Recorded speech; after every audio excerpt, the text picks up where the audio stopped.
मी प्रमोद लांजोळकर आहे. मी इयत्ता 4थी शिकत आहे. मी पत्रावळी ही कथा वाचली आहे. एके दिवशी सगळी मुले सहलीला गेले.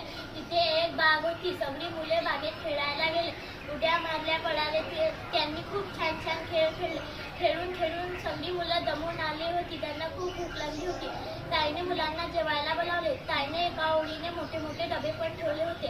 त्याच्यात मोठे मोठे चमचे पण ठेवले होते. ताई इकडे तिकडे काहीतरी शोधू लागली. ताई भांड्यांची पिशवी घरी विसरली होती. आता जेवण कसे करायचे? सगळे मुलं गोंधळ घालू लागले. मदन म्हणाला, आपण पत्रावळी बनवूया.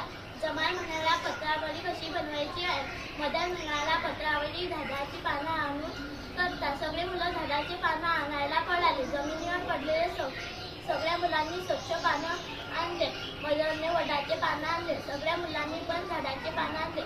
पूजाने तर बेलाचे पानं आणले. राजाने पण बेलाचे पानं आणले. सगळ्या मुलांनी स्वच्छ पानं धुतले. पानांना छोट्याशा काडीच्या साहाय्याने पत्रावळी बनवली. सगळी मुले पत्रावळी घेऊन जेवायला